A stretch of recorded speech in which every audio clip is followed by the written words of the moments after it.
Immortal Blood by Anonymous.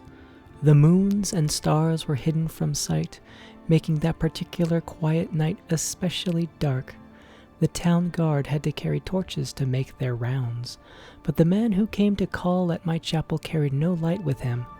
I came to learn that Mavarth Pikine could see in the dark almost as well as the light, an excellent talent, considering his interests were exclusively nocturnal. One of my acolytes brought him to me, and from the look of him, I at first thought he was in need of healing. He was pale to the point of opalescence, with a face that looked like it had once been very handsome before some unspeakable suffering. The dark circles under his eyes bespoke exhaustion, but the eyes themselves were alert, intense, almost insane. He quickly dismissed my notion that he himself was ill, though he did not want to discuss a specific disease. Vampirism, he said, and then paused at my quizzical look. I was told that you were someone I should seek out for help understanding it. Who told you that? I asked, with a smile. Tessina Gray. I immediately remembered her, a brave, beautiful knight who had needed my assistance separating fact from fiction on the subject of the vampire. It had been 2 years, and I had never heard whether my advice had proved effective. You've spoken to her? How is her ladyship? I asked. Dead, Mavarth replied coldly, and then, responding to my shocks, he added to perhaps soften the blow. She said your advice was invaluable, at least for the one vampire. When last I talked to her, she was tracking another. It killed her. Then the advice I gave her was not enough, I sighed. Why do you think it would be enough for you?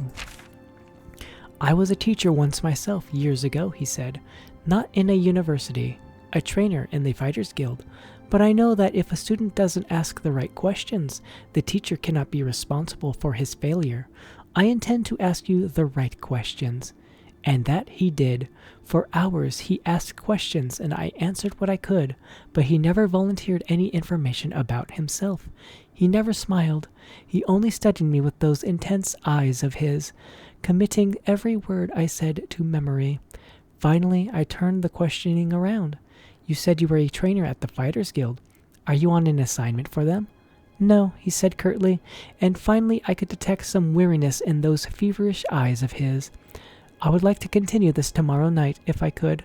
I need to get some sleep and absorb this. You sleep during the day, I smiled. To my surprise, he returned the smile, though it was more of a grimace. When tracking your prey, you adapt to their habits. The next day he did return with more questions, those ones very specific. He wanted to know about the vampires of Eastern Skyrim. I told him about the most powerful tribe, the Volkihar, paranoid and cruel, whose very breath could freeze their victims' blood in the veins. I explained to him how they lived beneath the ice of remote and haunted lakes, never venturing into the world of men except to feed. Mavarth Pikine listened carefully and asked more questions into the night, until at last he was ready to leave. I will not see you for a few days, he said, but I will return and tell you how helpful your information has been. True to his word, the man returned to my chapel shortly after midnight 4 days later. There was a fresh scar on his cheek, but he was smiling that grim but satisfied smile of his. Your advice helped me very much, he said, but you should know that the Volkihar have an additional ability you didn't mention. They can reach through the ice of their lakes without breaking it. It was quite a nasty surprise, being grabbed from below without any warning. How remarkable, I said with a laugh. And terrifying. You're lucky you survived. I don't believe in luck. I believe in knowledge and training. Your information helped me, and my skill at melee combat sealed the bloodsucker's fate. I've never believed in weaponry of any kind. Too many unknowns. Even the best swordsmith has created a flawed blade, but you know what your body is capable of. I know I can land 1,000 blows without losing my balance, provided I get the first strike. The first strike, I murmured, so you must never be surprised. That is why I came to you, said Mavarth. You know more than anyone alive about these monsters and all their cursed varieties across the land. Now you must tell me about the vampires of northern Valenwood. I did as he asked, and once again his questions taxed my knowledge. There were many tribes to cover. The Bonsamu, who were indistinguishable from Bosmer except when seen by candlelight. The Kirilth, who could disintegrate into mist.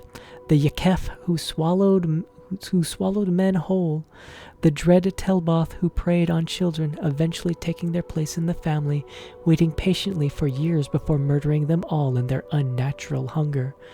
Once again, he bade me farewell, promising to return in a few weeks, and once again, he returned, as he said, just after midnight. This time, Movarth had no fresh scars, but he again had new information. You were wrong about the Kirilith being unable to vaporize when pushed underwater, he said, patting my shoulder fondly. Fortunately, they cannot travel far in their mist form, and I was able to track it down. It must have surprised it fearfully.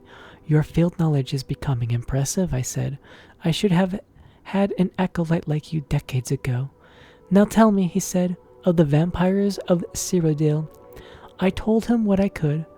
There was but one tribe in Cyrodiil. A powerful clan had ousted all other competitors, much like the Imperials themselves had done. Their true name was unknown, lost in history, but they were experts at concealment. If they kept themselves well fed, they were indistinguishable from living persons. They were cultured, more civilized than the vampires of provinces, preferring to feed on victims while they were asleep, unaware. They will be difficult to surprise, Movarth frowned, but I will seek one out and tell you what I learn, and then you will tell me of the vampires of High Rock, and Hammerfell, and Elsewhere, and Blackmarsh, and Morrowind, and the Somerset Isles, yes? I nodded, knowing then that this was a man on an eternal quest. He wouldn't be satisfied with but the barest hint of how things were.